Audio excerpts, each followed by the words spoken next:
আপনারা সাক্ষী 2009 সাল থেকে শুরু করে 2024 সালের 5ই আগস্ট পর্যন্ত বাংলাদেশ আওয়ামী ফ্যাসিবাদের কবলে ছিল।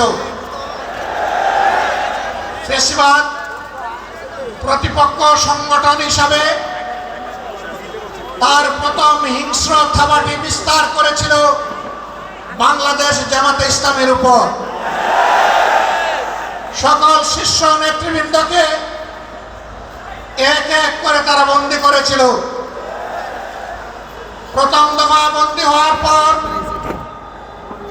প্রিয় সংগঠন এটিএম আজহারুল ইসলামের উপর সেই সময়ের গুরু দায়িত্ব তুলে দিয়েছিল। ভারপ্রাপ্ত সেক্রেটারি জেনারেল হিসেবে সংগঠনকে তিনি নেতৃত্ব দিচ্ছিলেন। পথের কাঁটা সরানোর জন্য বাকিদের ধারাবাহিকতায় ষড়যন্ত্র অব্যাহত রেখে তাকেও গ্রেফতার করা হলো। এক এক করে 13টি বৎসর অতিবাহিত হয়েছে। কারাগারের অন্ধকার প্রকোষ্ঠে তিনি আছেন। এখনো তিনি মুক্ত হননি। বাংলাদেশ ফ্যাসিবাদ থেকে মুক্ত হলো।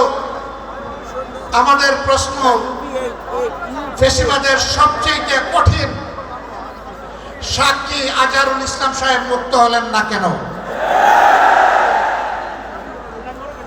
কোন জিনিস তাকে এখনো আটকে রাখতে বাধ্য করেছে?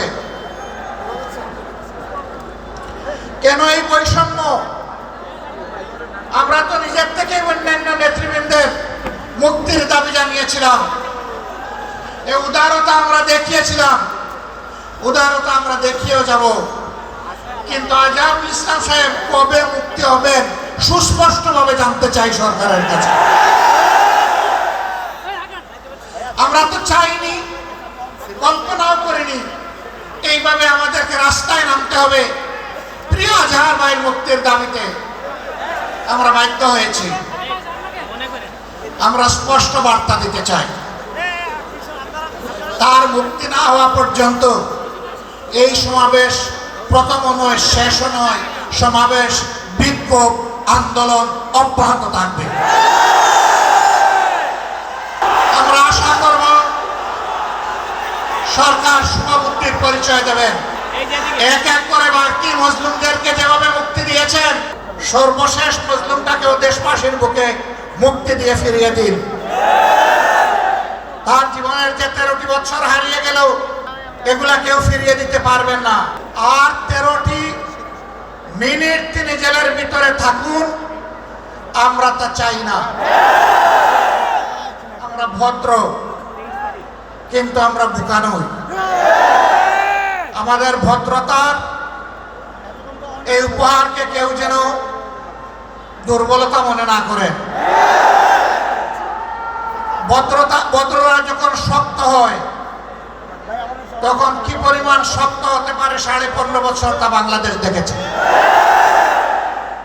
আমি কারো কথা বলবো না, কে কি করেছেন, কোথায় আপোষ করেছেন করেন না, এটা আমার সাবজেক্ট না। কিন্তু মহান আল্লাহর পর ভরসা করে মহান আল্লাহকে সাক্ষী রেখে বলছি 15.5 বছর মহান আল্লাহ দেওয়া শক্তির কারণে, মহান আল্লাহকে ভয় করার কারণে বাংলাদেশ জামাতে ইসলামী কোনো অপশক্তির কাছে কখনো মাথা নত করেননি। জীবন দিয়েছে, আপোষ করেনি। বহু আপোষের প্রস্তাব আমাদের কাছে এসেছিল। ফাঁসির কাস্টে নেতৃবৃন্দকে পাঠিয়ে দেওয়ার আগে জনে জনে দফায় দফায় প্রস্তাব এসেছিল। বাংলাদেশের জনগণ জানে, জীবিত অবস্থায় আল্লাহ সেই নেক বান্দারা, বাংলাদেশের বীর সন্তানেরা, তারা ওই সমস্ত প্রস্তাবগুলোকে পায়ের তলে ফেলে দিয়েছিলেন।